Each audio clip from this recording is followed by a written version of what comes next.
Welcome, everybody, to the American Space Museum. I'm Mark Marquette. We're so glad you joined us today with a special popular guest, Gary Allgire. Hey, Gary. Pleasure to be here. Well, great to see you. You've been on almost a dozen programs here. We always enjoy Gary's insight as a structural engineer. When I met him, you told me if it didn't have electrons or fluid flowing through it, it was your baby on That's the right. Apollo or the shuttle. That's right. I owned everything that didn't have any electrons running through it. There was a few exceptions, but not much. Well, we're going to hear a great story today about how payloads are attached in the uh, payload bay of the shuttles. It's very elaborate. Have you thought about all those fixtures to hold down the Intelsat or the TDRS satellite or Galileo or Magellan? Very complicated. So go get you some snack and a drink because Gary's going to take you down a rabbit hole that you're going to be glad to know about. And then at the end, he's going to tell us about at least twice, when some pyrotechnics releasing some of these satellites may have had too much gunpowder in Well, it. one almost was that way, but the other one was almost dropped the payload that would have killed everybody. Wow, think about that. So stay curious with that on this program with Gary Allgire as he talks today about, go backwards here, about installing the fixtures and talking to the people who are paying the government to put their payloads in space. So, Gary, always great to have you here. Tell people just briefly what you did with Apollo and the shuttle era. Well, in Apollo, I was a structural engineer. I started right out of college. In fact, I had graduated 2 weeks before I came here to Kennedy Space Center back in 1968, January of 68. And I started out working in the Apollo uh, command module, service module area as a structural engineer. I worked for a lead engineer. We had three that were assigned to the Apollo spacecraft, and we had two lead engineers that were assigned to the lunar module. But I worked with one gentleman by the name of Jimmy Handgardner. I worked through all the way up till Apollo Soyuz test project when he left the office, and then I became a lead for the Apollo Soyuz test project mission. And then after that was completed, then I worked over and transferred to the space shuttle. And there I was the lead structurals engineer for the space shuttle. And eventually I ended up being more of an expert as far as installing payloads in the payload bay. And I'll go through the reasons why I became more involved with that than anything else on the space shuttle. But it was a very enjoyable career as an engineer. After a while, I was asked to go into the project office, and I became a project engineer. And then after that was completed, I became a launch site support manager, which was in operations. So I switched from engineering to become an ops guy, which is not a good thing for from an engineering standpoint. But anyway, I did that, and then I was selected to be a branch chief, and I did that till I started collapsing what NASA would do in the launching a spacecraft. They wanted to get out of the day-to-day business and turn it over to the commercial people, with like Elon Musk and Jeff Bezos. So after that, I ended up going into work for Joanne Morgan over in safety and quality insurance. Eventually, that office disappeared as everybody started leaving that office, and it got down just to me and my boss. And I decided that I needed to leave, and then got picked up by a contractor who gotten a contract from the Safety and Quality Assurance Group doing the same job that I was doing for NASA. And we had that until Columbia accident, and then they canceled all missions contractors that supported NASA at that time. Well, Gary's worked with a lot of the famous business people, the VIPs of the offices there. Had an encounter, we've said, from Patron to Joanne Morgan. Joanne Morgan. I worked, Charlie Mars. I worked with a few of the other ones, Rocco Patron. I did add up the other day how many different contract engineers that worked with me, and it's over 20 over my career. Wow. And as they come and they go, and contractors were changed. You were the only engineer left at the Apollo-Soyuz test project 50 I was the years last ago. one. Everybody else had been signed to the shuttle mission, and I was kind of worried because, they all had pretty good, sweet jobs. And I said, well, everything's going to be picked. But they did give me really the best job, which was the lead structures engineer. So I And was he happy knows a with lot about this baby right here. We're going to talk about the payloads in here. Here's the looks like the space labs in there with another payload in the back. How were these things fixed in there? How did they withstand the violent SRB rocket ride rolling them around to space, and then the re-entry and so forth? It's Well, very it was also, fascinating. they had to take into account the orbiter expands and contracts. The two major beams that run from the forward bulkhead to the aft bulkhead, which ties the crew compartment to the aft fuselage, those beams will flex as they, from a temperature standpoint and also from aerodynamics. And the object is not to induce loads back into the payloads that are attached to the vehicle. When you're on we call the candlesticks or a vertical, rocket, it's very simple to put them on top and then bolt them down. Well, you could not bolt payloads into the payload bay because as these beams flex, they would be either trying to squeeze the payload or they would try to expand, pull on the payload. And we did not want that. They did not want that to happen. So they came up with a method. I'm going to talk about how they accommodated that. And it's a little bit of complicated because of the different types of way they carried the loads in the payloads themselves, and also because we had deployable payloads and non-deployable payloads. So we had to come up with two different design of latches that held them into the orbiter bay. We're going to enjoy the details of this there. Steve Jokums has got a question. We're going to get that in just a second. We got RG Jubilee, Doug Forrest watching, Tom Celentano, Julie Clay, Steve Jokums, Dave Stange. Go ahead, Marty, with Steve's question. Okay, I don't have a mic on there. My mic's not working. Maybe it is. Yeah, Oh, I'm sorry, it is Steve's working. asking, Gary, Yeah, I can- did you ever work with Mikey Haddad and the other level 4 engineers? We did not interface with the level 4 people, nor really we didn't interface with any of the payload people. The level 1s, we had a thing called a launch site support manager that would come, and we would have a meeting when the first time that the payloads came to Kennedy Space Center. They would sit down with our engineering staff for the shuttle, and we would go over requirements that they wanted, how to get access to them, what we needed to as far as services and so forth.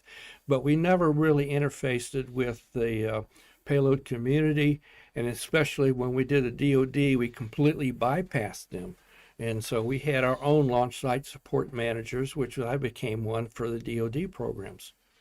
Interesting. You're going to find a lot of fascination here and some interesting thing at the end. Stick with us. We're going to show you actually damage done by some two powerful pyros in the payload bay. Gary, you chose the SCA, the shuttle carrier aircraft, for our backdrop there in your first slide. Why? Well, your head's covering the object. I'm going to talk about Let me get this to picture understand engineering talk that we used from the payload side of the community is we talk in X, Y, and Z coordinates. And the X-axis runs from the nose to the center of the orbiter to the tail. Now X sub 0, which is 0, then everything going aft becomes a positive number. And in all these numbers I'm going to be talking about are in inches. They're not metric, but they're in inches. Okay. Now, X sub 0, you would think would be at the nose of the spacecraft as you went back further aft, and we have the 576 bulkhead, which I'll show you in the next slide, and the 1307. That is not from the nose. It's from the tip of that arrow spike that's out in front of the shuttle and the Enterprise. Enterprise is the only one that had this. This is for development testing. At the very tip of it, they had I forget to call it right now. It senses true airspeed and angle of attack. This is used to calibrate the air data probes that are on each side of the shuttle. So when the shuttle gets into the lower atmosphere, they deploy these out, and that's communicating the airspeed data to the computer, and also the angle of attack, so it helps them guide into and land on the runway. So that's where that starts.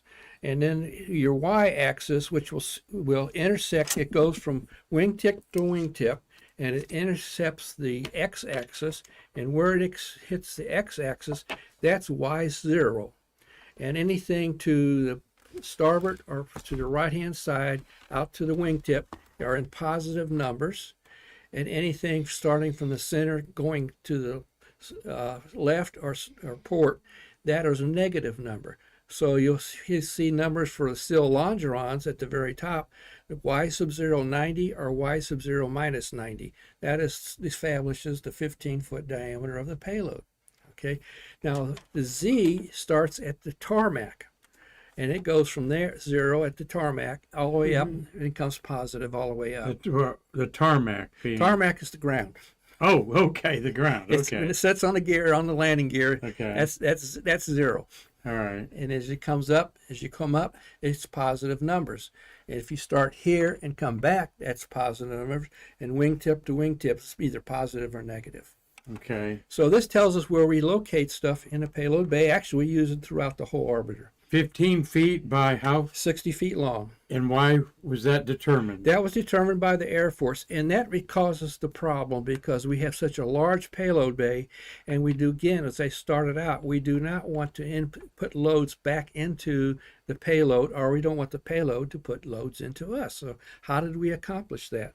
Gary, I'm going to have you advance there too, the forward or backwards there, Okay. and I can hit the image first. Go ahead, hit the image. There you go.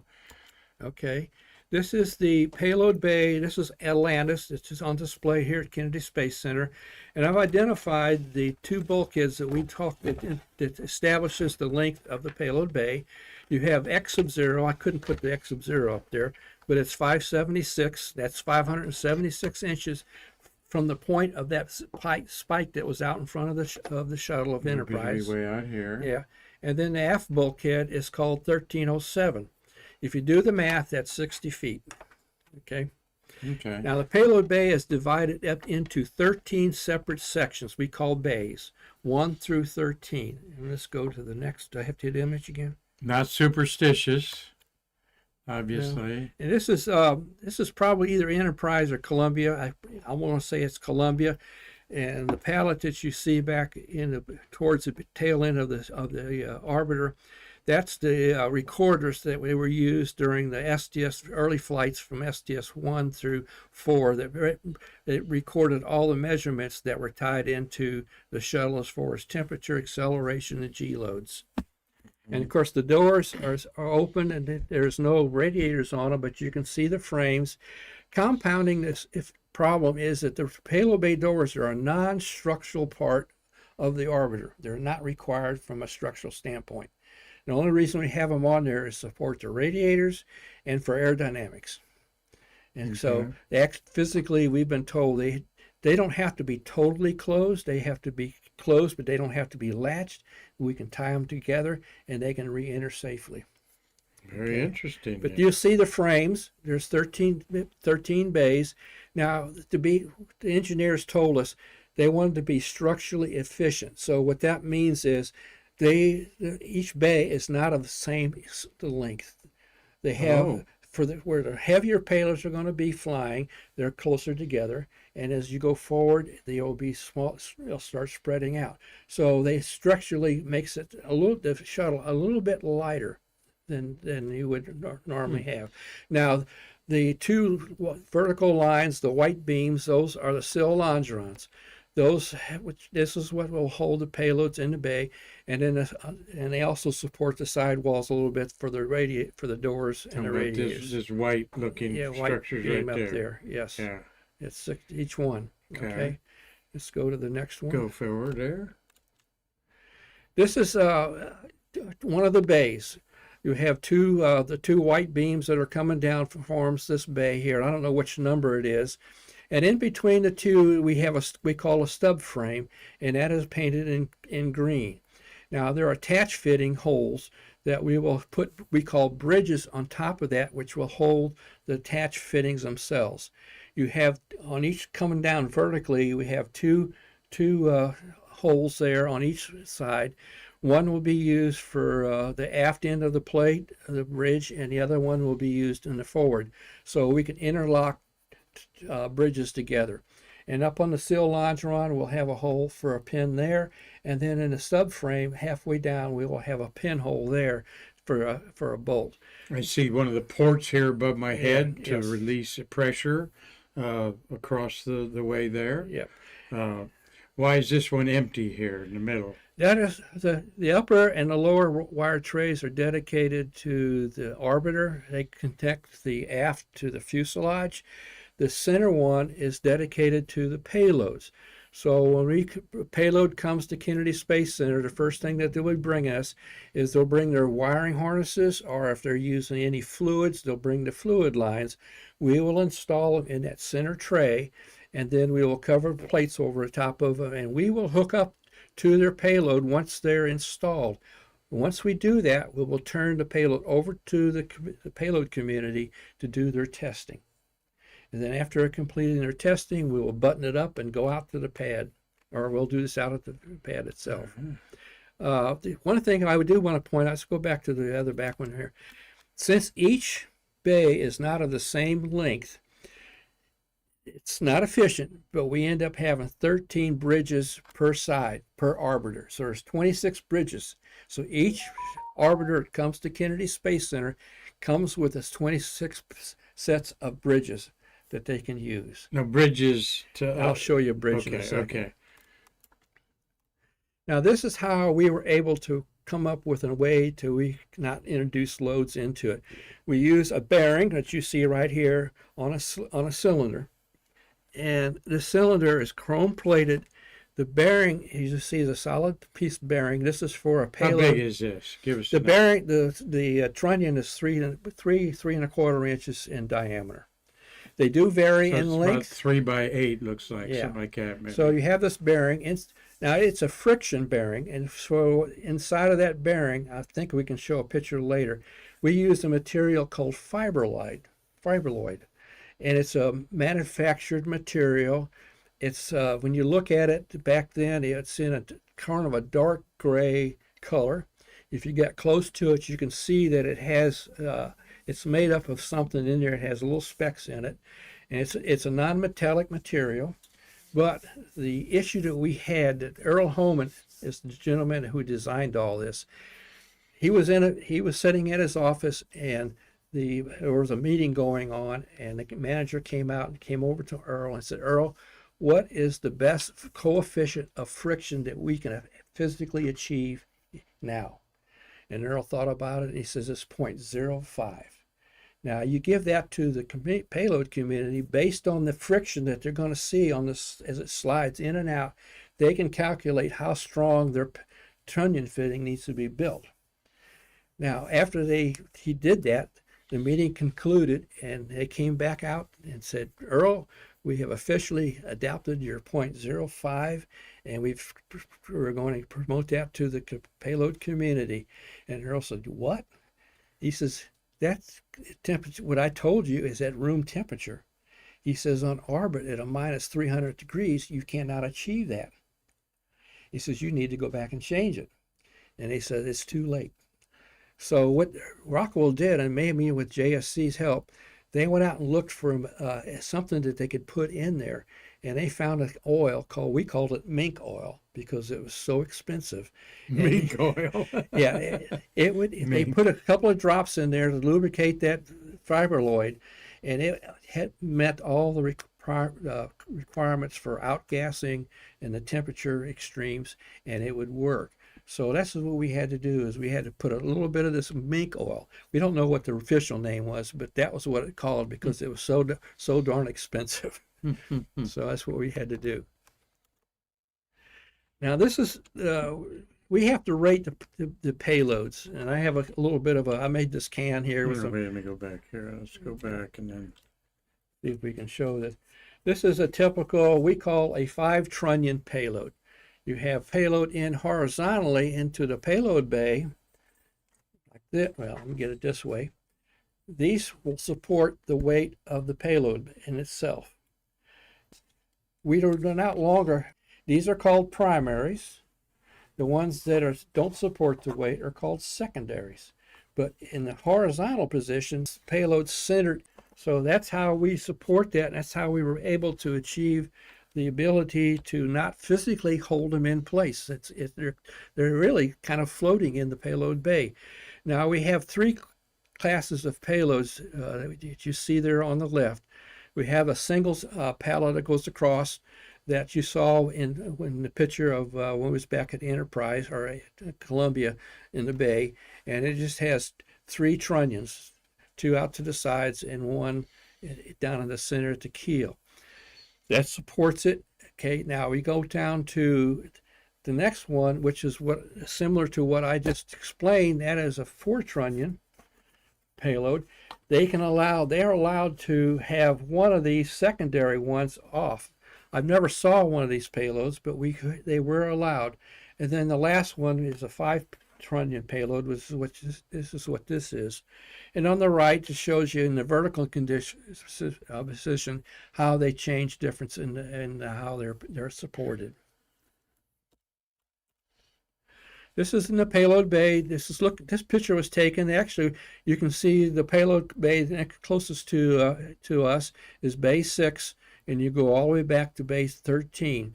13 and 12 are unique payload bays itself.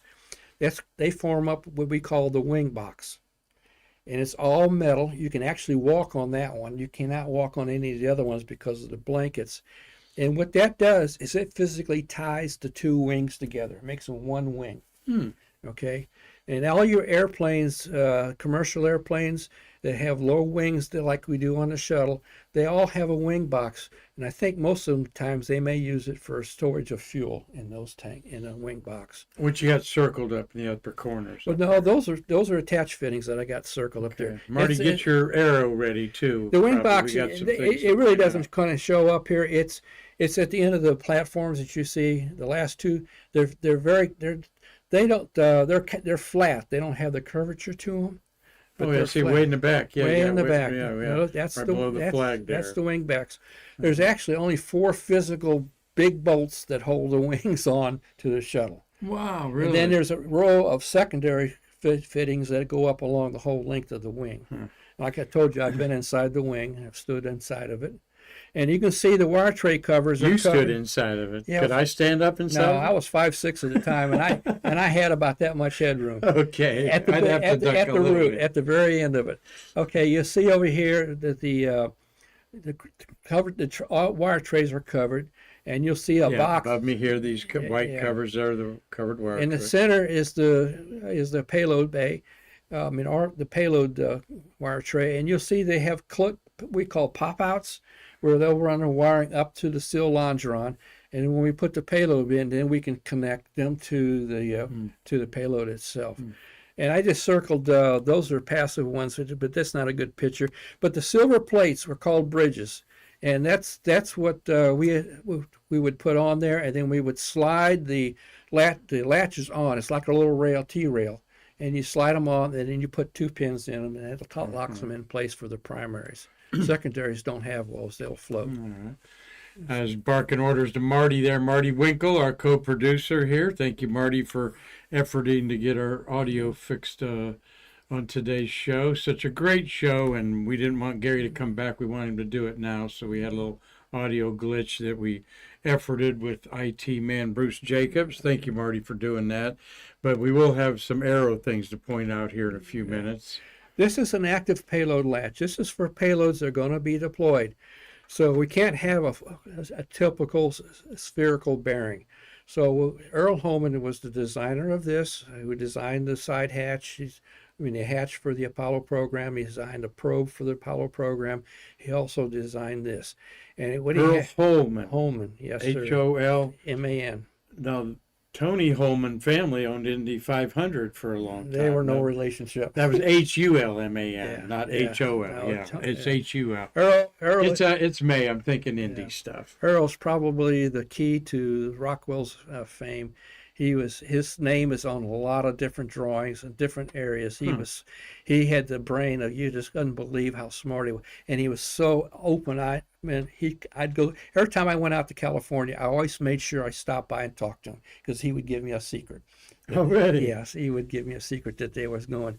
But this had to open up and split open to allow the payload to be installed, and also once it's clamped and we go on orbit and they're going to deploy it, it has to be operated. So it's electrically operated by two DC motors. The bearings are cut in half. They're physically attached to the latch itself. And I don't know what it weighed, but it was pretty darn heavy. And we have left-handed ones and we have right-handed ones, which is even more complicated because when we get into where we can locate them on the bridges, we do run into interferences, and so we can use a left one or a right one to give us a little bit better access. This is the back side. This is a payload side, and down at the bottom you'll see a trigger that's there. That is used when the astronauts. This little thing right here. Yeah, that's right the there. Little sticking up in the Sticking hole up there. there. That's Yeah. the switch, and when they're going to reinstall a payload back in using the arm. When that gets seated, then that will give them an indication that they're physically seated and they can close the latch. They physically move the latch with their hand. No, that's moved by the trunnion. Oh, okay. By the I got trunnion. you. And you have the two motors on top. Those are 400 cycle 400 DC motors that they use. They weren't very big. Then we got.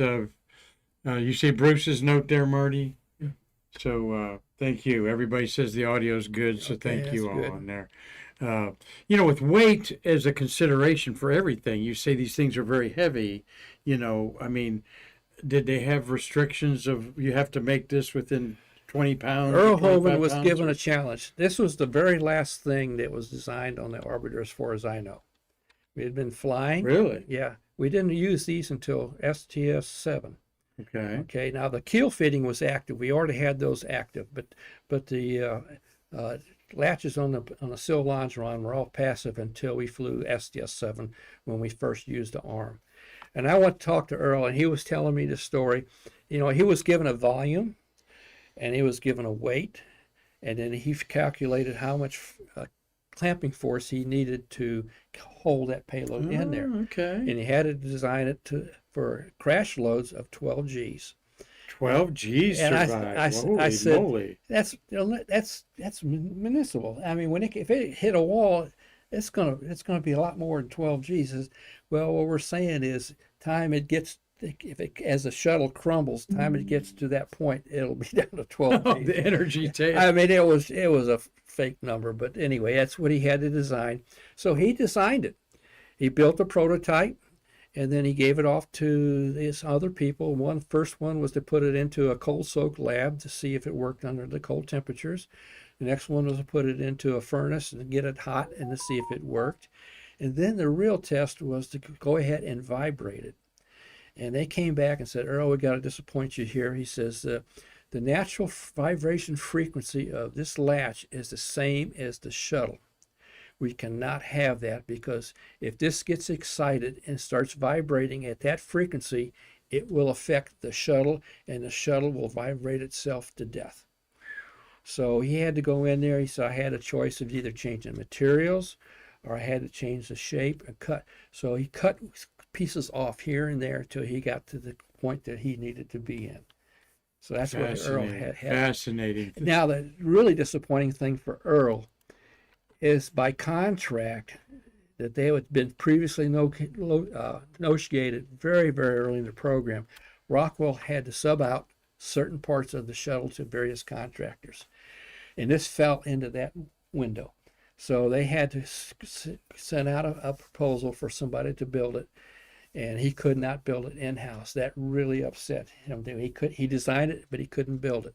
So the contractor who won that contract was a company called Ball Brothers, Okay. people who make mason jars. Ball Brothers, mason jars. Yes. Okay. And they're located in Boulder, Colorado.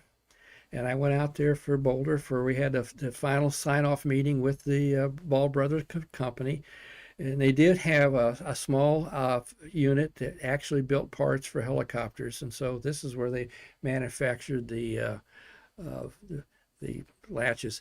What was kind of interesting is one, as I finally got introduced to Don Arabian, and then also Mad Don Arabian. He's Don a legend at Johnson Space he's a Center. legend because he is supposedly the guy that came up with how to fix the CO2 cartridges to adapt them to the lunar module. After that, he got kind of a little bit of swell head, and he would go around. He was noted for this, to walk the halls and open up the closed doors. And if there was a meeting going on, he would step in. Didn't know anything about the meeting, but he somehow figured out what was going on, and he would throw out these bomb questions that totally disrupted the meetings. People said, "What the heck is he talking about? Do we have to look at this? Do we not?" And so we were in this little building in Boulder, Colorado, and the word came down the hall, Don Arabian's in the building, close your door. And we said, well, let's hope he doesn't find us. Well, sure enough, 10 minutes later, the door opens up, and there's Don Arabian. He throws out 2 questions and closes doors and leaves. The engineer, the program manager that was from Ball Brothers, got confused. He said, what do we do? What do we do? How are we going to settle this? And Bob White from JSC, who was a subsystem manager, says, ignore him. Let's go back to what we're doing. Quite a character. I've met him several times. Yeah. He died a few years ago. Yeah. We've got some of his stuff to put in auctions. I mean, But he was also the man. He's proud. I was involved with an oral history of Don Arabian, and quickly he was proud that when they were going to dock the Gemini to the Agena rocket had was live, and its engine was going to work, and they needed to see telemetry of the engine and fuel and all that stuff, and they couldn't find a place to put it inside the cramped Gemini. And Don said, put it outside your windows and look at it out there. And that's what they did. Yeah. And he also was involved with the Skylab material in some small way. I do know he came, the paracel that saved Skylab. He probably was. I do know that in our building, the ONC building, there was several occasions when we got the word that he was in the building and they closed our doors. Because I had never had any meetings that I had to worry about it back then. But he was a genius, but yeah. He was a boisterous, sometimes politically incorrect type of yes, person he was, back in the day. But Don Arabian, we digress there. Everybody knew Don. With our good friend Gary here, doing a great program about how are these things stuck in there, launch and landing. Oh, there's so much to it. You've already learned a lot about it. Continue, my friend. Okay, let's go to this one here. It just shows the 2 passive latches. Again, these are for payloads that are not going to be deployed, which is for your space station. Let me just give you your model there. Yeah, model here. To just reemphasize some of us out there is he's talking about the trunnions on either side here of this model is what would be the little poles or whatever you want to call it, called those trunnions. are trunnions. They're chrome-plated trunnions. And those would go into those. Well, what they do is the latch is bolted. It's hinged on the end. On this one here, it's hinged on the right-hand side, and then they open up they open up, okay, and then you put the payload in and you close it, and then we're going to talk about torquing that bolt. But there's 2 pins that are pinned to the rail that holds that in position. If it's a primary, if it's a secondary, it's not pinned, so it's allowed to slide. Okay, so it allows for the expansion contraction of the payload itself, or it allows for the expansion and contraction of the bridge itself. Mm-hmm.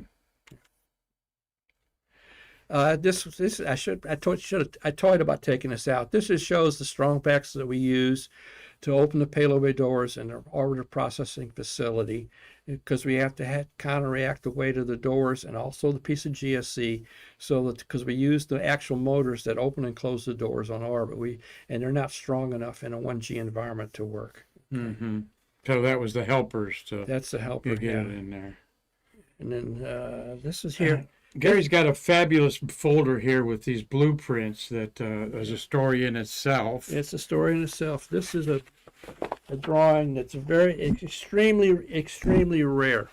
It may be the only one in existence today. And it was handed to me not by Earl Holman or George Campbell. It was handed to me by a gentleman, we just call him Scotty. And he said, Gary, I think you might be able to use this. And what brought this to have this drawing is that when General Dynamics, they were the manufacturer of the payload bays themselves. They had the contract, and they built them and they shipped them to Palmdale, California, where they were mated with the forward and aft fuselage.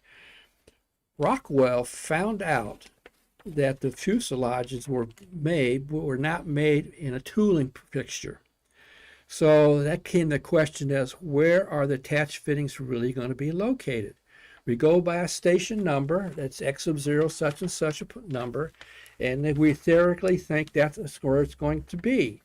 However, so they did a study where they took, starting at the bottom of the space of the shuttle, at the keel, took every component as it went up to the steel longeron, into the bridge, into the fitting itself, and took all the tolerances. First they did all the positives, and then they did all the negatives.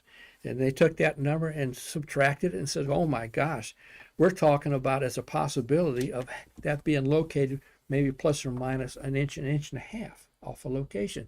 That's too much of a gap. And then they realized, wait a second, nothing's going to be all positive, nothing's going to be all negative. So I think they use statistic things called root sum square, where it's basically an average, and that average came out to be about 3/4 of an inch. Mm-hmm. This would cause us, me, a tremendous problem with our design engineering, who are going to design the PIGM, the payload ground handling mechanism. And horizontally, we can accommodate that little small gap of where it's going to be. Rockwell decided we were not going to survey every flight to see where the actual latch is, so you can adjust the fittings to match. We're cable suspended, and I'll show you a picture of that. And so we can actually kind of move the vehicles around. One vehicle is not a problem. It's when you have more than one vehicle. We were supposed to be designed to be able to put 4 satellites in at one time. And so the OPF was not a problem. It's when we got to the pad that it became a real problem, because we're vertical. We don't have gravity help us. We have gravity working against us. So the design engineers said, we don't need an adjustable J-hook. You're just going to line them all up to match where we think is the point. And when you go to put it in, the first one, yeah, you can get the first one in, but the second one is off by an inch or half an inch, and there's no capability to adjust. And so that would require us to pull back out, reconfigure, and go in and put each one in separately, which is unacceptable. So when we do a design review here at Kennedy Space Center, and actually even for the shuttle itself, we have we call 30% design review, a 60% design review, a 90% design review, and then you're in production. The 30% is done internally by the engineers who are designing it. The 60%, they bring in all of the people that are going to be using this device and to make their comments. Well, for some reason, design engineering didn't tell us about the 60%. They brought us in at the 90%.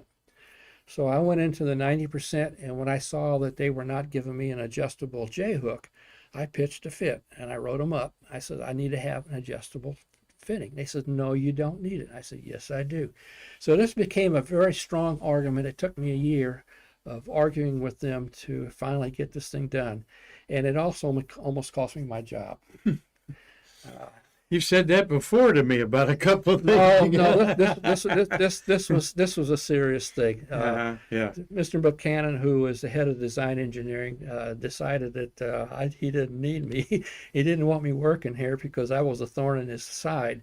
Now, his engineer, who actually designed the hook, agreed with I needed to have an adjustable, but he could not override his immediate boss, our Buchanan's boss. And so it came to a head that I had to go before the center director at a meeting to to argue my side of the equation, and Buck Cannon was on the other side of the table arguing his. Who was the director? He's the director. He's in charge. Who was? But Mr. Buck Oh, Cannon. Buchanan, yeah. Okay. Unfortunately, one of the things that I always had a problem with, which is not a problem, is I had very, very weak managers in my division, in my section. They were not really technically there. And every time I would go to them I needed their help, they'd always turn to me and say, Gary, you're a good engineer. You can figure it out. So I ended up learning not to use those people. But when it came to the meeting with the center director, I needed some backup. And I didn't have any backup. I didn't have Horace Lambert, who was the director, or anybody. The only person I had behind me was a little program manager in the headquarters building who had picked up on what I was doing, and he would go to some of my meetings. And so we were having a meeting with Buchanan. He pulled me into his office and says, Gary, I'm going to have to tell you this. He says, how serious do you believe that you are correct? I said, I'm correct. He says, how really correct do you think you are? He says, I've been told that you are you're in the chopping block, that they want you gone, okay? And so I am not going to support you in this meeting if you say, I'm not really sure about this. And I said, no, sir, I am really assured. So I went to the meeting. I sat at the table. I had one person behind me. Buchanan had a wall of engineers, managers, all on the other side.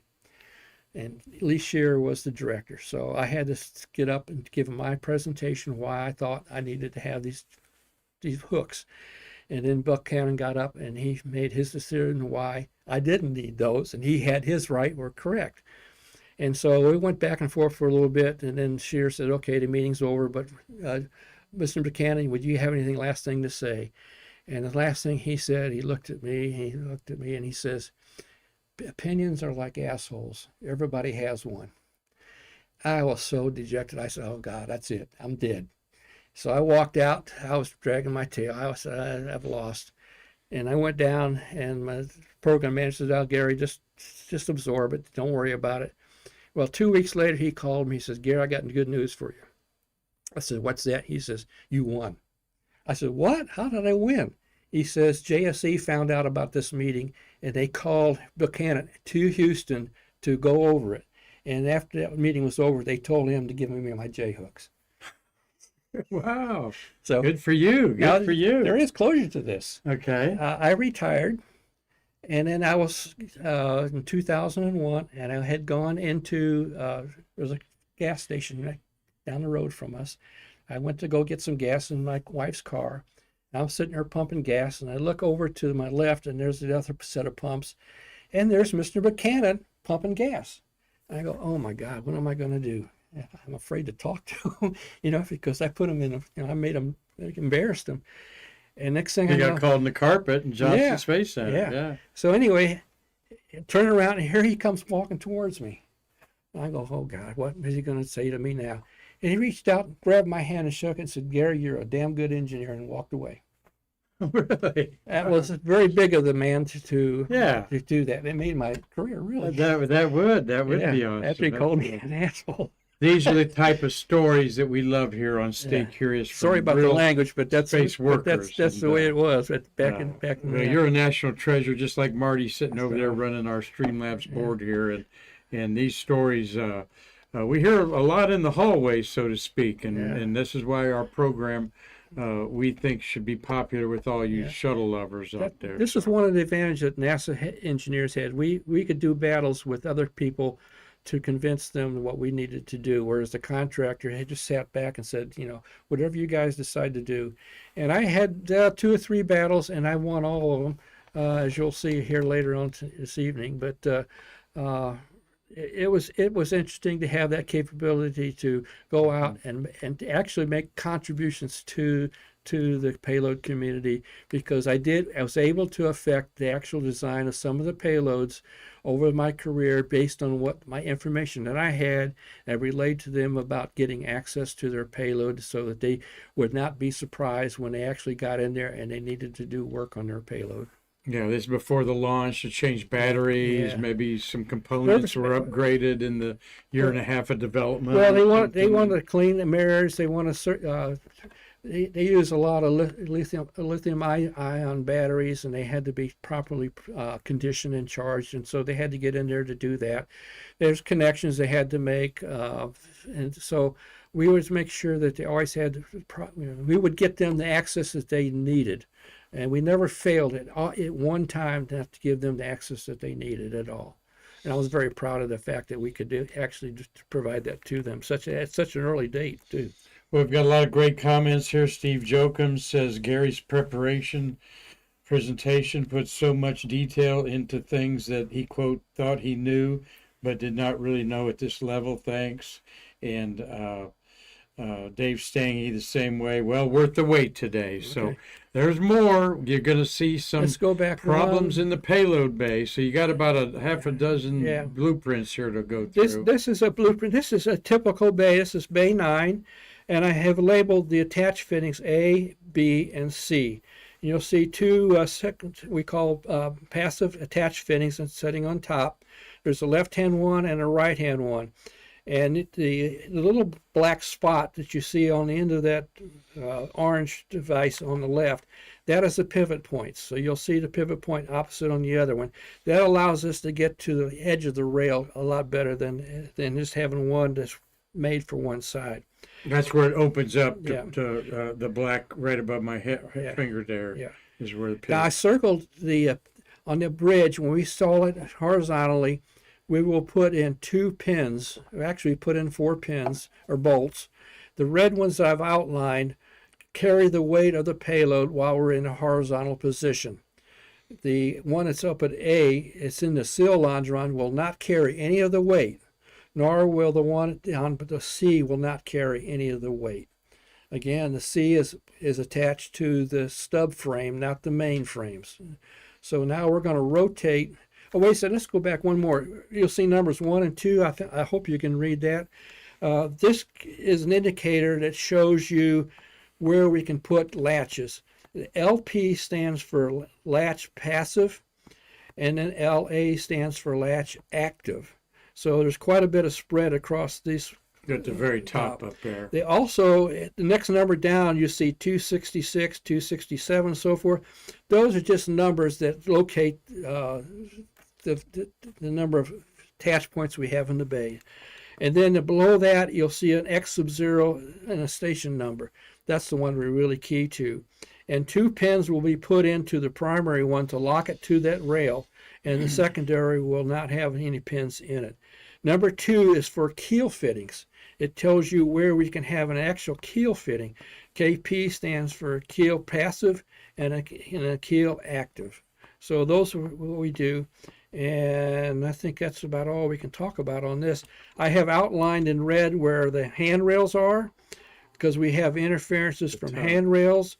We have interferences from the drive system for the doors. They have the push rods that come out of the seal launch rod. We can't put payloads in that particular area. We also have radiator hoses coming off of the radiators that penetrate down through the seal launch rod. We cannot put payloads in that area. And there's some other areas in there that we cannot. And so I tried to identify all these. Plus above at the very top, you'll see in scribbled handwriting, I also label where our platforms are at the pad, so I can have a reference point at that point to tell them this is where we have access to you. Mm-hmm. This isn't the vertical. Again, now only A is carrying the weight of the vehicle. That's circled in red. Again, B is not carrying any weight, nor is C carrying any weight. Weight of the payload. The weight of the payloads. That's correct. Or if you help with the arrow there, if you got it cranked up once in a while there. Just you go through, pass through it.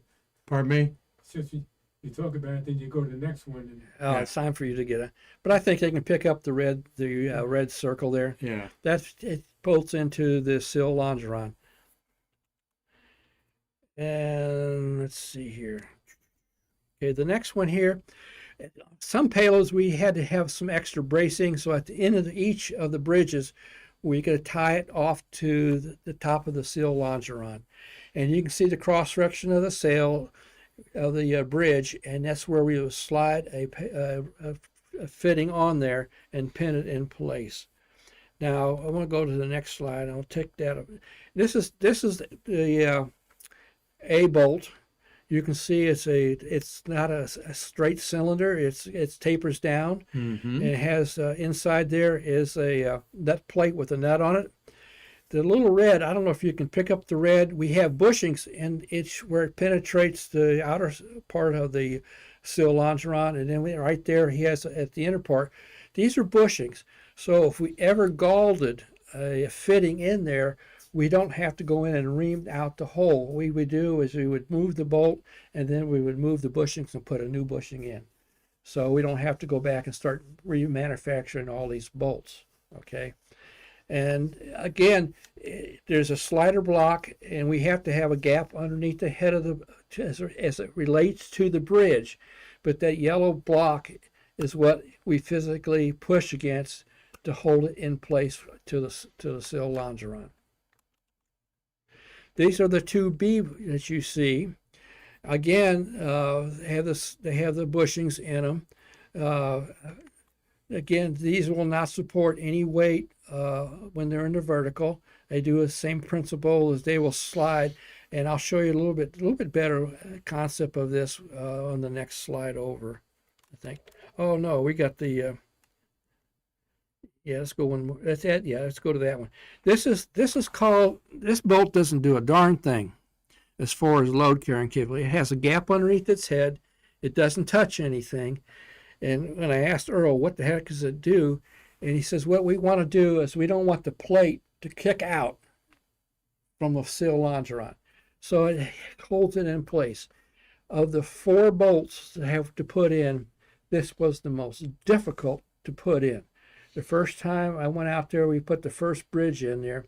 We spent 6 hours trying to get the proper gap, the proper torque, and then we had to put a lock screw into the slider. And we could never match up. We could get the torque, we could get the proper torque and the proper gap, but it wouldn't line up. Or we could get it to line up, but we didn't have the proper torque. So I got frustrated. It was in shift change, so I went home, came back the next day figuring out, well, what are we going to do? And went up there, and it was all installed. And I said, how the hell did they do that? So I went and found the tech. I said, how did you get that in there? And mate's all because we fought 6 hours and couldn't do it.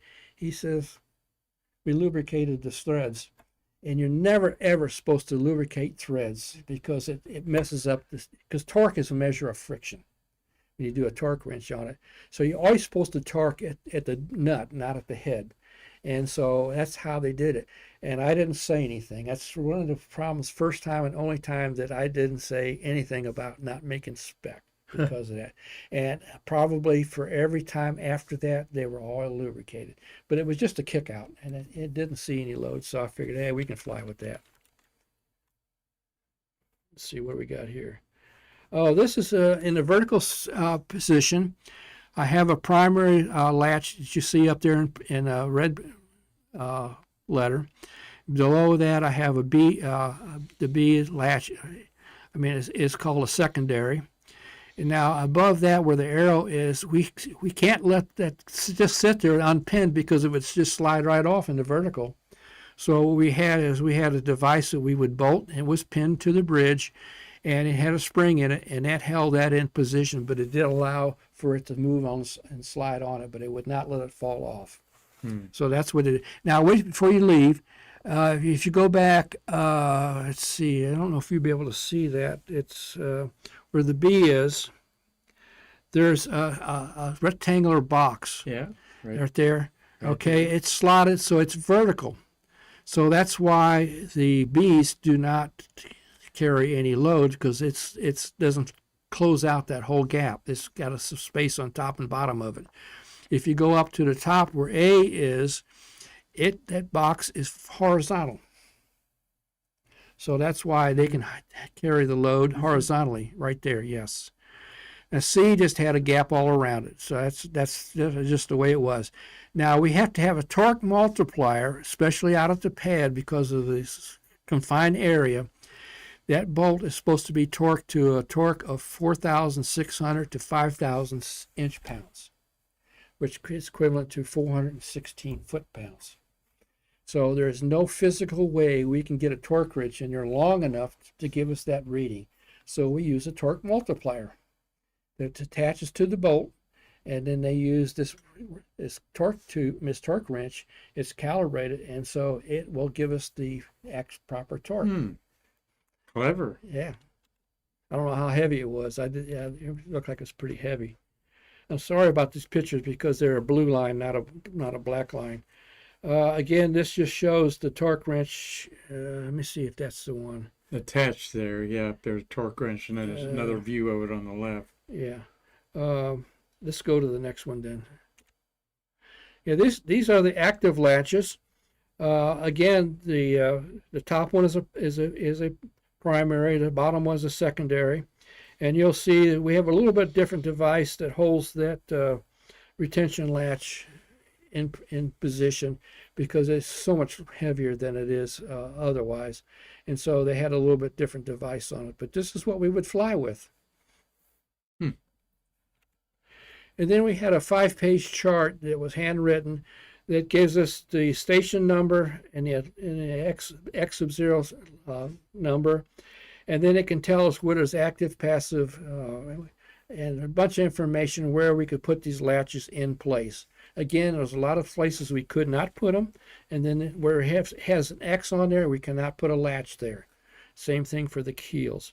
And there's 2 pages of this, and there's a total of 137 trunnion positions on the keels on the trunnion, which was 74 of on the keel fittings and 89 on active and passive.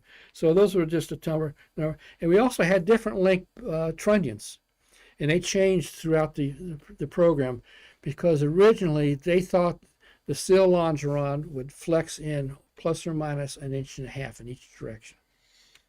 Now, Gary, how much variability was there between the 5 orbiters? There's none. None. And they're all Okay, built good. down. Yeah. They were all, the payload bays were all built identical. All identical. They were never put in a tooling rig, but they were all but that's what the math model said this would do. They would flux in and out 1.5 inches both directions.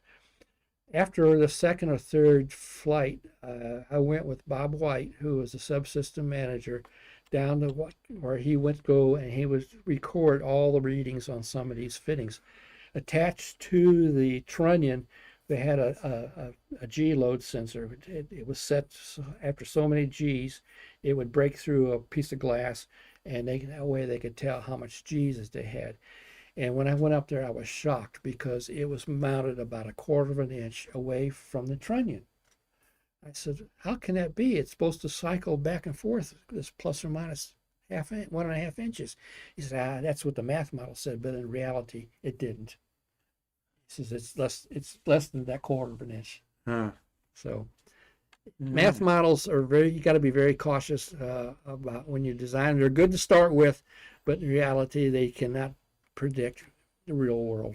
Man, we're talking 40 years ago math models. Even today. Even today? Yeah. Okay. Especially in environments. There's no way they can math model the environment. I'm sorry. All right.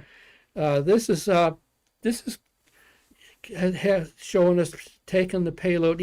It's probably taking it out of the canister, out of the pad, and this payload here is going to be one that's going to be attached to an active payload. This is something that's going to be deployed. It does not have the bearing on it. Okay. And they had a physical one. Now their vertical processing facility, they did not want the same latches, the J-hook adjustments that we had, and they said they didn't need them. So I said, okay, that's what you want. That's what you're going to get. And so I don't know how they actually were able to do all this work out there. I never did go down and see what they had. That's your J-hook up there that you fought for? The J-hook is right there underneath of the trunnion. Okay, right lower, Marty. Lower, yeah. To the left. Go there to the left. Go, keep going. That's just a cap. They put. No, come up. Up. Yeah. Come up. Go to the left. Go to our left or to the left. Come down.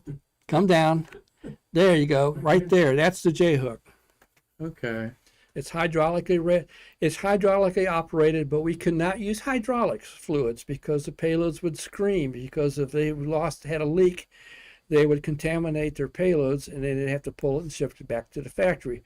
So instead we used water, which is a no-no, but we used water. And then we added an additive into the water to keep it from rusting. And it worked perfectly for every mission that it was ever used for. Ingenious. Yeah. And this is an active latch here that's captured onto a trunnion. You can see it's much shorter. And this is still coming out of the canister.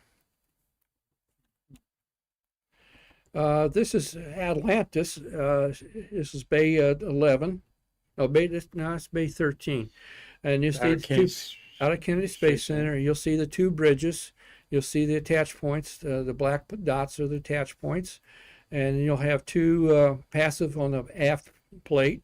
And then on the forward one, you have an active latch, so you can have the comparison. They're black. Yeah. And you also can see up there the other remote manipulator arm, and you can see how the right hand, the port, or left hand, attaches to that one to pick it up to make them on one single arm. Mm-hmm. Which is very unique. You don't get to see that very often. I think I'll be looking at Atlantis with a different set of eyes, thanks to you, Yeah, Gary, next yeah. time I look at it. Now this is a Polaroid that was laying in I got when I went from engineer to a project engineer, and I just put it aside, put it in my armoire, and it wasn't until 5 or 6 months ago I started looking at it closer, and I said, son of a gun, this is wrong. What happened here is, now, if it's the J hooks that we have, this happened taking it out of the canister. Now we have a bearing on here. This is going to be a payload. It's a passive payload. It's not going to be deployed. But what's happened is these two beams that support the J hooks, I'll get into this in the next few slides, got twisted. And it puts a twist on that payload and makes it pop up out of the seat it is sitting in. And it's resting on the very edge of the lip of the J hook itself. Mm-hmm. Go back. Now go up, straight up, right there. It's sitting on the. I don't know if I have a blow up of that. Let's see. No, I will in the next couple slides. So that's the only thing that's holding that payload in.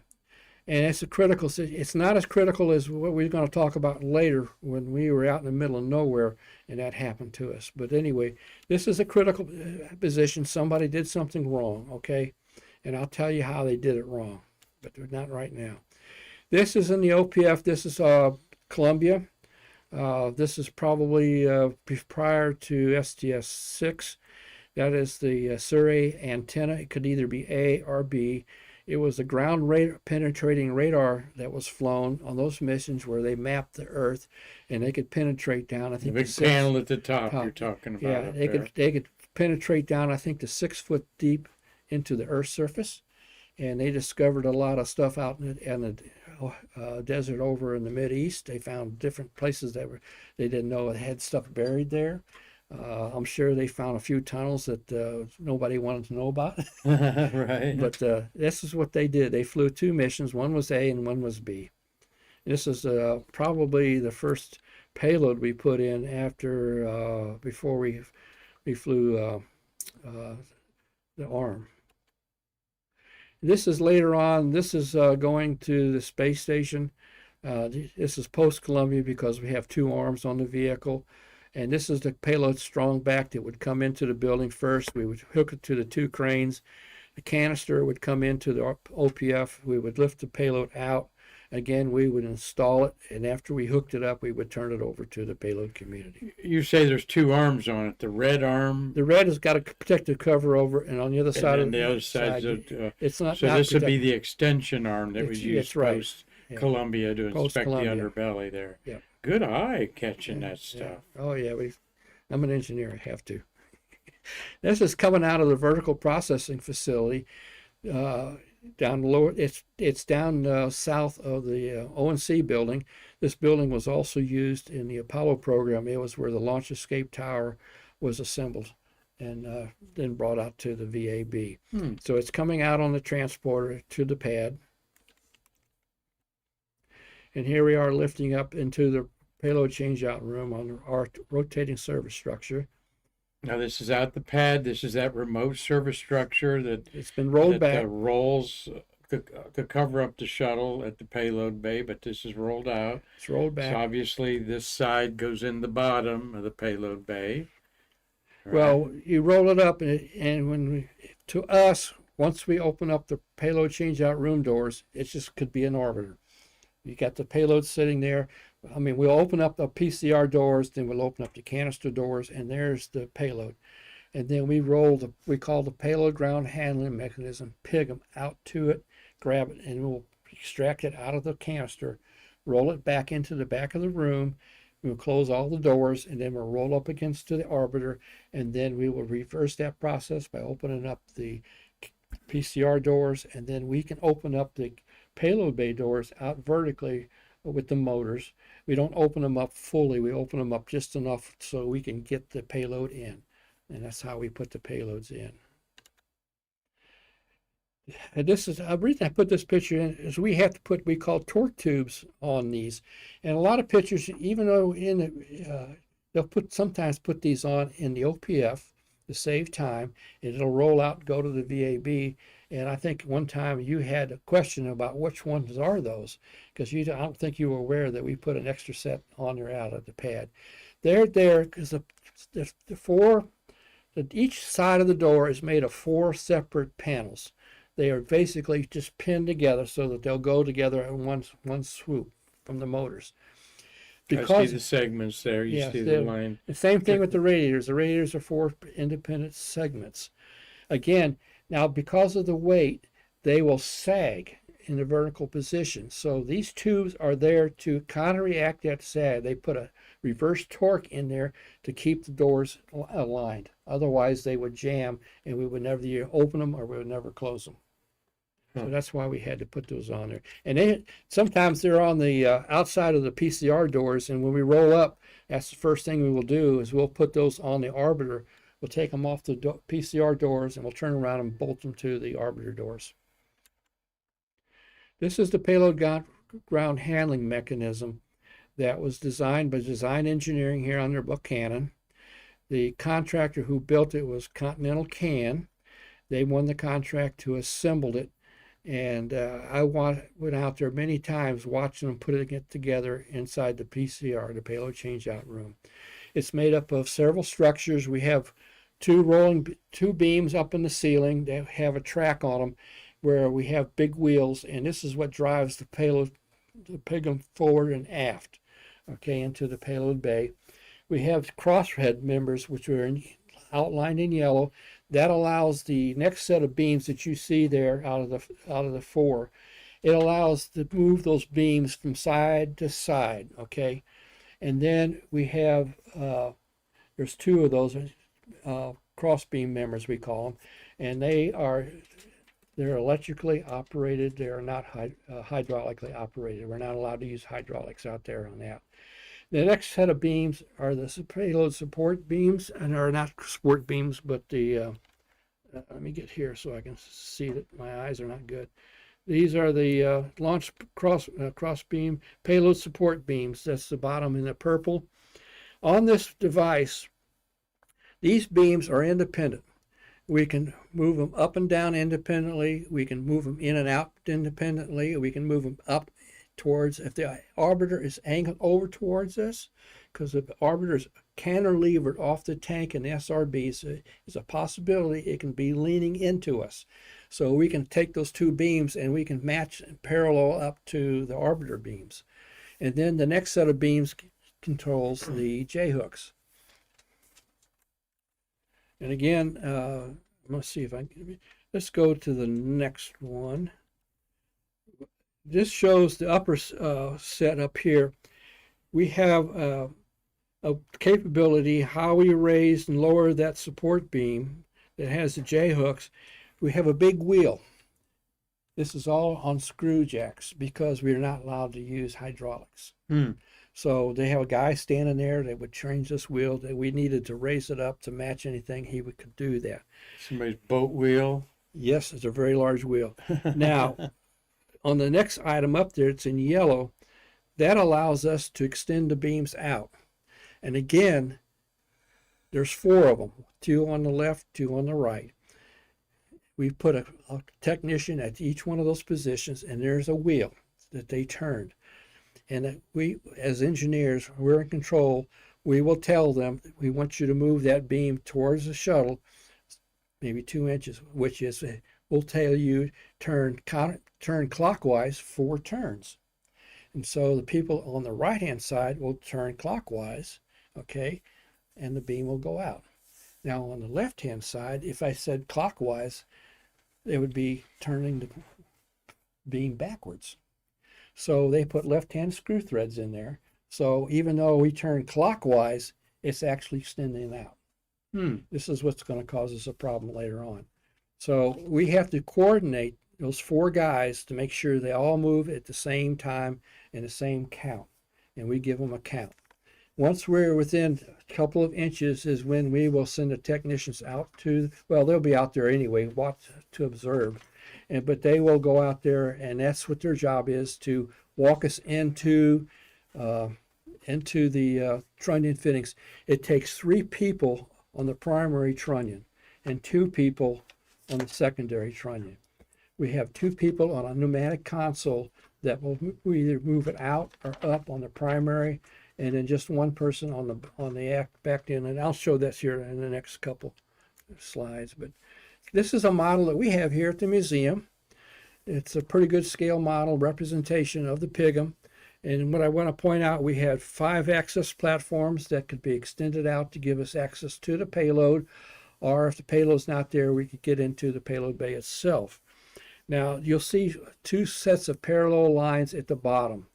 The outer pair is actually a set of railroad tracks from a railroad. And what we do is we have to, because of the payload is cantilevered off of this device, when we put the weight on it, what happens, we stop, we lock, we have diesel motor off of a train brakes, which are pneumatically operated. You put air on them, it releases, you take the air off, they clamp onto the rail. They're clamped on, and we put the payload in there, and what's going to happen is if we try to take the brakes off, because there's a moment of the payload hanging out there, if we did that, there'd be a huge bang as the Pigum would swing around to neutralize itself. So only the shop supervisors could operate these 2 wheels on each side. And what they would do is they mechanically, physically make that vehicle, the Pigum itself, to move over to it's totally vertical. And how they do that is they turn a wheel to the right and say till they got pressure, and then they would turn it to the left where they got pressure, and where it was in the middle where they did not have any pressure, that was the point what they needed to do. And they were specially trained to do that. They were the only ones that could allow to do that. Now the inner set of rails, we had another platform that's underneath there that could be pulled out on those rails. We could drop a hoist down, we could pick it up, and we could provide access to any point of the shuttle. And we use this extensively for payloads that needed to be the payload bay to be really clean. We would come out early, we would put that at the top, and we'd have a bunch of people on the platform with wipes, and they would wipe down the whole shuttle bay. Wow. Before the payload came out. Interesting. This is a primary J-hook. It had the capability to be raised and lowered. Again, it's operated on water. And there's 2 men on the console behind on the platform that have gauges that allows them to monitor the extension or the raising and lowering of it. This is the secondary ones. It only had the capability to go extend and retract. And I painted the pivot pin yellow, and it will pivot up and down to allow for follow where the potential fitting is. This is an outcome of meeting with the Hubble telescope people many years before they got here, and I was totally concerned about access to their payload. And that's you on top That's up there. me, and this is up at Goddard spaceflight facility. The program manager was so impressed that he went back and got the money to build an actual mock-up of the Pigum, the arm, in the area, and a couple of J-hooks, a primary and a secondary for me. Called me to come up and to look at it. My concern was the platforms that the technicians had to stand on for hours were so small, and our technicians, most of them were 5'10" above. They all had size 14 shoes. And this platform, I mean, my feet, my little old 9-foot size 9s covered the whole platform. And these guys are going to be standing out there for hours, 8 hours to 10 hours. And it's very cumbersome. They're in a full bunny suit. They're in a full harness. They have on headset. And so it's a very difficult situation for them. And I was concerned about it. And it's helped relieve me a little bit about it, but not totally. But it was also, for me, the first time to see what a J-hook would physically look like. They were not real, but they were nice enough to build this. I was very, very impressed with their capability out there. This is me on the working on a secondary. You can see how small the platform is that I'm standing on. Yeah, right. And there's hardly any room at all. You got the doors on one side of you, especially if you're on the arm side where you have an arm. You just don't have the room at all. And so I was very concerned about the fatigue for the technicians. Quite concerned about that. And so I was very, I didn't back off anything about as far as those platforms. They had to have that size, but that was what it was. But it worked out. It worked out. Yes, it did. And then this is that extendable platform we could take out. You can see it's been raised up somewhere in the middle of the payload bay. But again, it was used by the overhead crane. The doors were open maybe 35 degrees. They couldn't go any further because they would hit the walls of the PCR. And the payload changeout room became a class, not a class 1, a class 1, I think 100,000 facility, which meant I guess it was 100,000 particles per cubic air, which was acceptable. We had a problem with our design engineering, so I went in his office. I said, "This is supposed to be a clean room. Why is everything gray? It should be white." And he looked at me. He says, "Where in the requirements does it says it have to be white?" I said, "It does." And he says, "Go look at it." So I went to the library, pulled out a copy of the spec. Sure enough, it did not say anything about color. So that was my first lesson learned about clean rooms. But eventually we did get it all painted white, which was nice. I had to go through an airlock and all kinds of rigmarole to get in there, though. Again, this is just a picture of installing payloads in there. You can see the J-hook on the right-hand side down there. Let me see if I can talk to that a little bit. And then you can see a technician. Yeah, you see the technician behind there. He's working a primary. And way up at the top, way up there, you'll see another guy standing up there. So they're standing close to 60 feet off the deck. And so you don't want to fall off of that. Where's that guy at? He's way up there. Yeah. See him up there? I got an arrow pointed to him. Oh, yeah, an arrow point, the I got back an arrow side of pointed. him right yeah, there. He's standing on that little platform. And you can see his harness. It had this crazy harness. It had a breakaway belt on it. And the breakaway belt theory was to keep you from hitting. As soon as it got to an end, you don't want a shock. So it would break apart in pieces. But it had to fall 5 feet before it actually activated. Huh. And so I said, somebody can fall 5 feet on their head and they're dead. Right. Because they don't have no helmets on. Yeah, the guy right there's his helmet. He's got a headset on. He's got a headset on. Safety wanted the ground strap. There's another on that gentleman up there. Yeah, that's just another picture there. Dangerous work. Gotta be patient. You had to be patient. Like I said, it was very, very time consuming. This is the back of the payload, the Pigum. You can see the ladder that goes up and down to the various platforms. Let's go to the next picture. That's me on the left, and then on the right is Don Schoflinger, who was my counterpart. Like I told you earlier today, In my career, I had over 20 different contractor engineers that I worked with on a daily basis. Some, over different programs. Some retired. Some got we moved to California and so forth.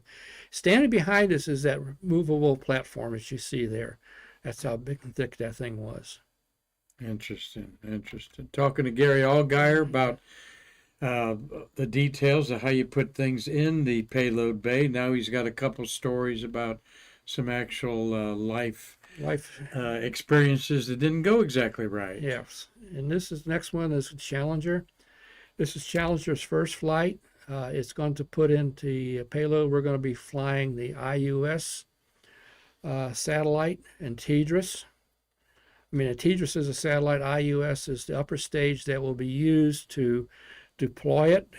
Inertial upper stage, unit, IUS, the engine that put it up to geosynchronous orbit. It's built by Boeing. And so let's see what the next slide is. There you go. It's in the payload bay. Payload bay. Now, this is kind of unique, is that as far as handling it right today, it's considered a single payload, even though we have 4 passive trunnions on each side on the aft, which is that big wide beam where you see the nozzle of the IUS sticking out. Then above, you'll see a cradle. Now, that cradle is physically attached to the IUS, okay? Black. Right there. So it's considered a single payload. But when we deploy the IUS with the TDRS on it, it now becomes 2 separate payloads because they're not interchanged. Now, the forward one that you see there is considered a 3 trunnion. It has a keel fitting, whereas the aft one is just a 4 trunnion. It does not have a keel fitting because that whole thing is going to rotate about 35, 40 degrees for deployment. Now, what happened to us is that we took it out of the canister. We put it in the pig in the back of the room. We were given 8 hours to come back and put it in. And we were complaining about that. As we were installing it, we moved out. We were about 2.5 feet away from attaching to the orbiter, and we gave a call out to the 4 screw operators on those beams. Give us 4 turns clockwise. 3 of them went clockwise. The 4th one got confused, figuring that, hey, I need to go this way because it's going to drive it out. And when he did, he actually drove that beam back. That put a twist on that payload. And the result was we heard a horrendous bang. It sounded like a shotgun. It was so loud that your heart skipped a beat. We sat there. What the heck's happened? Is something going to blow up? Because if you drop these things, we were always told a solid rocket motor, when it hits a solid surface, it stops. The friction load of the G's being pushed back up in there will cause the grains to shear like this, and that'll generate enough heat to fire the engine off. It'll make it explode. So if we dropped it, it would have gone through the bulkhead of the shuttle, and it probably at that time, it probably would have ignited, and it would have killed everybody out at the pad that day. And everything around it destroyed. Everything around it would have been destroyed. So to recover from that, let's go back to that picture right there. What we did was we had to very quickly, we all ran over there because they told us which one it was.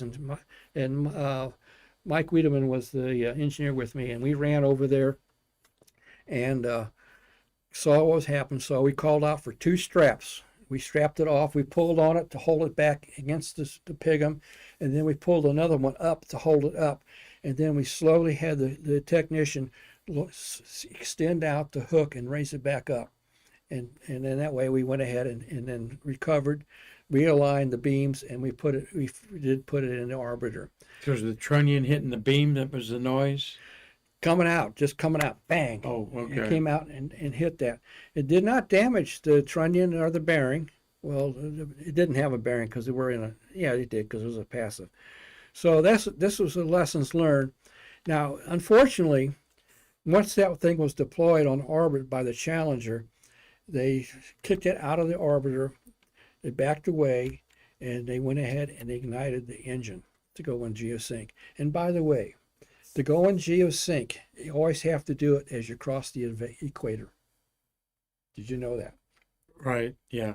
There's a ascending node and a descending node. I don't know what the difference is, but as it crosses over the equator, that's when they'll fire the IUS, and that will put them into a geosync orbit. That's the only time they can do that.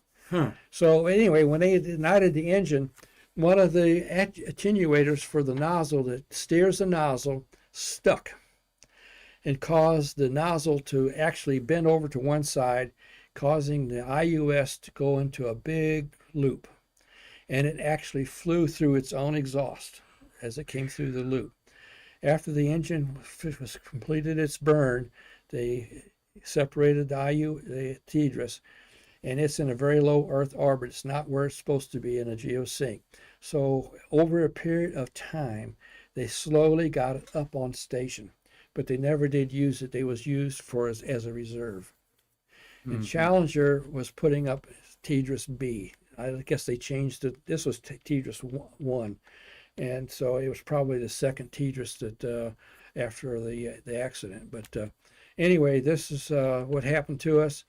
And the next day, we went into Roy Thorpe's office, who was the manager for operations at the pad, and I told him, I says, we will never do an 8-hour time frame between removing it from the canister into the orbit. I want a 24-hour time frame. And he says, you're not going to get it.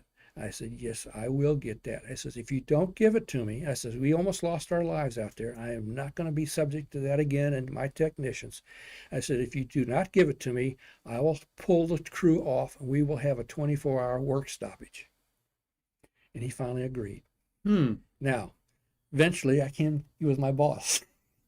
And he always reminded me, he says, Gary, you're the only engineer that ever directed operations. Oh, is that what Roy Tharp said? That's what he said. I know to me. Roy. Yeah. Yeah. Yeah. Interesting. Yeah. Huh. All right. Well, that is the story of STS-6 and the near disaster that could have happened there. But this one's an orbit situation here. Yes. 51. Culbertson, the pilot there, it's Culbertson's birthday today, May 15th. But as we're winding up here, thank you all for sticking with us. Gary Allgire, maybe you're coming back after putting it on pause and taking a break, but well worth this final bit of shuttle history here from our friend Gary Allgire. Okay, this is the X payload. It's sitting on what you call a TOS payload. It's not using the IUS. X stands for Advanced Communication Technology Satellite. It's sitting on a TOS, which is a Transfer Orbiter Stage.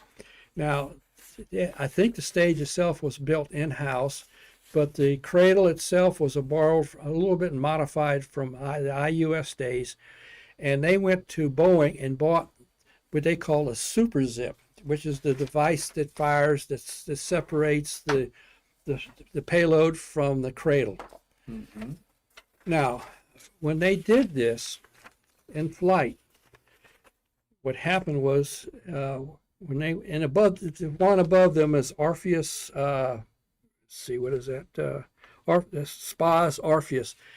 We will deploy that by the arm, and it has a IMAX camera on it. So there's a lot of pictures are taken, and this picture that I'm going to show you here and eventually is a lot on the internet. You'll see a lot of this picture, and it's actually of this particular mission. We're going to go to the next slide. That's just 51. I was looking up. Is that like 1992? 1993. 93. Okay. Yeah. Columbia was 1983, so 10 years later we flew Discovery, September of 1993. And this is a picture that they had taken, and I've circled. I don't know if it shows up very well. I couldn't do red at the time. And you'll see over on the left-hand side, just outside of the antenna, the white antenna that you'll see a small, about a foot long section of metal. In the ocean there. And it's in the ocean. It's in the sky. It's off to the left. Just right there. Yeah, up a little higher, just a tad higher, right? The circle's right there. Yeah. Circle's right White there. Circle. That's a piece that came off because what happened was when they went to go fire system A, there's two systems, A and a B as a backup. When they went to fire system A, it actually was cross-wired and it fired both A and B. So basically we had too much gunpowder in the chamber. Instead of just separating the ring, it blew the ring to smithereens, okay? And so these are the pieces that are coming off. There's another picture. This is off of the video camera that they had taken of the crew. And you can see it's a much larger piece of material that flew out of the payload bay. You can see the upper half. Would that be part of the ring? That's part of the separation ring. It's delaminated that ring and broke it a piece. And there's some sections that are still there. And then let's go to the next one. I think it's a little more of a blow. Well, right there by my head is where we're talking about. See those yes. jagged little edges there. Edges there of the wire, but it's actually more of a pipe or a rail, metal rail. Think of that, right? Yeah. And there's a little bit of a close-up, and you can see it right there. These are not right. How those are. Go up a little separated. higher, and if you can get them higher, I don't know if you can. Now, anyway, that's what they were. That was what separated out. Right, right in that area there is where the ring separated out. You see the piece against the black there. Black there, yeah. And we didn't know anything about it until we recovered the vehicle after it landed back here at the center. This just shows you the deploying the SPA's with the IMAX camera. At the IMAX camera. And I think I now have a picture of one of the astronauts. They went to the back up there. I thought maybe they were looking to see what damage, because they would have seen the shrapnel flying out. But actually, they're in there testing some of the hardware that they would be using to service the Space Telescope on some following missions for the Hubble. I had an arrow here. I pointed this out, and Terry White, when he ever comes back, if you can show this. Terry's going to be on the show Tuesday, up at the top of the stabilizer there, the yellow. Yeah, it's kind of sticks out, and I didn't know if that was damage or if that's supposed to be there. I've never noticed it before in my life until I was just looking through these pictures, and I said, "Wait, that doesn't look right." And so I don't know if it's part of that or if it's part of the modification to put the drag chute on there or not. So Terry probably would know what the answer is to that one. We'll be asking him on Tuesday there. And then this is after we got back. You can see the damage that was done. The 4 gold prongs that you see sticking out are spring thrusters. That's what pushes it after separation of the ring. And you can see the what we saw in orbit. You see the gold little baton looking things would be spring loaded, so they'd be down loaded. They would be compressed when they made the two together. Okay, and then this is what you see. Loop down just a little bit below. You'll see part of the metal ring.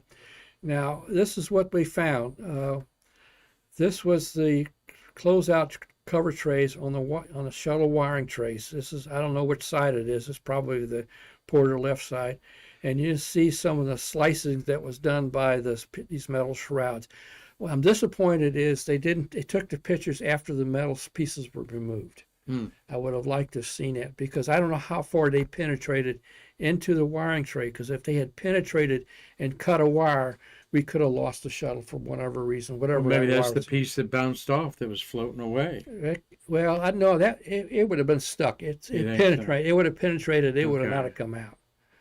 And there was 21 of these hits. Now I don't have pictures of all 21. Scary. And here's another one that's you can see that it got a dime laying there, but you can see how well it penetrated into that aluminum plate. Aluminum plate. Look how it rolled it up. Yeah. Like a potato peel on the left-hand side there. Aluminum shrapnel just laying there.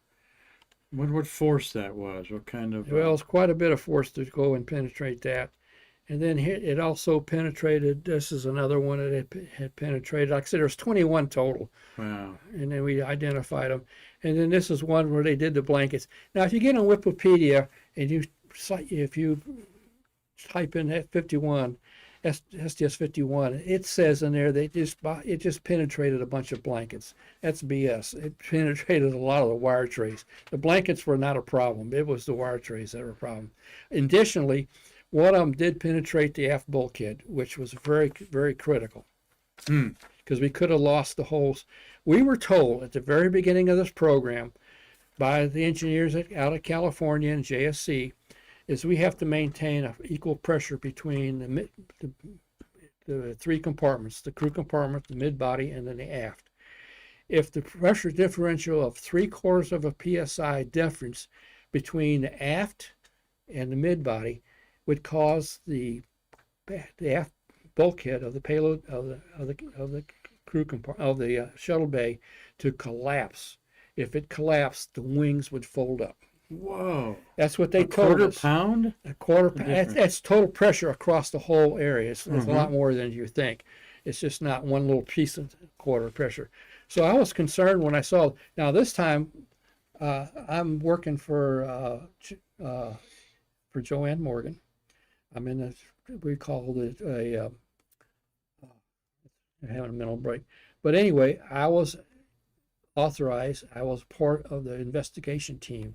So I flew out to Denver, Colorado, drove down to Boulder, Colorado, went west from Boulder out to a little facility that was in a beautiful, beautiful campus located in this beautiful round boulders area. I don't know who owned the building, but we went in there, and this is where we did the investigation. And as part of the investigation, we found two problems. The first problem, and they all related to the payload community, unfortunately. The payload community, every time we talked to the payload launch site support manager, always complained to us about the payloads complaining that getting on the orbiter was too restrictive. You have too many requirements, you're too tight on some stuff, and it costs us a lot of money to fly on you. Can you back off some of these requirements? And we'd always tell the launch site support manager, no, we're not doing that. That's just the way it's going to be. Well, on this particular mission, they cut a corner. Is when you have two interfaces that are either by different contractors or even the same company, when they come together, we build a drawing called interface drawing. And that interface drawing is especially important for all your electrical or fluid condition. And so the engineers, once those two systems are put together on a single drawing, you can trace the path of electrical from the switch that fires the ordnance all the way through to the ordnance. They didn't have one. So what do we do instead? Well, instead, what we do, in addition,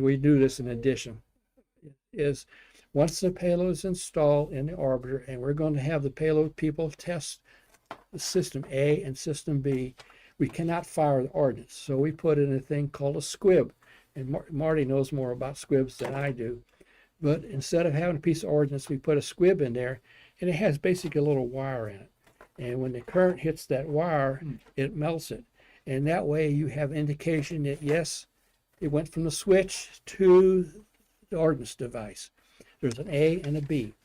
What they failed to do was to go over and see if B had failed. They didn't. So the next step was, we'll fire B. And they went over to B and said, yeah, it worked. They didn't put a new one in A, so they didn't know that they had cross-wired deal. So we wrote them up twice. I said the payload people did not do a proper testing of the vehicle. I don't know what happened from that, but we geeked them for not having the drawing and also for not having the proper testing of it. And he did this in their vehicle processing facility. Why they didn't find it there either is beyond me. But that's what was the cause of it, is they just didn't trace their wiring, and they had cross-wired the two systems together. Could have ripped out some electronics or piping there. Oh, that but would have no, affected... it could have. Yes, your controls for your hydraulic controls for your aero surfaces go through that. You know, the command from the pilot to the aero surfaces. It could have cut those wires that controlled that, and then it had a potential to really do a lot of serious damage to the shuttle. Here's all those wires we're talking about. So there's think of that. miles and miles. I forget how many hundreds of miles of wiring that are in the shuttle. Amazing, amazing, amazing. Gary, what a great job of talking about something. There's some of the other piping wires that could have been compromised. Could have compromised those, yeah. Just one of those little. Yeah. piping things. I mean, paying attention is very, very important from an engineering standpoint. And even though operations will push you to get ahead of schedule, get on schedule, you cannot let them be the forcing figure that makes you cut corners to make schedule. You never ever do that. It is definitely on the shuttle side is a no-no.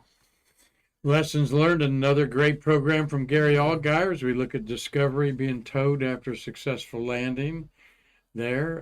What an event that always was. Look at the T-38s there parked on the side there, coming into the OPFs there. Gary, thank you for such a intense, we've talked about this program for over a year, really, I think. You've been wanting to do this, and so thank you all for sticking through it. Tell your friends to watch it and maybe watch it in sections, as it was rather long, but very worth it.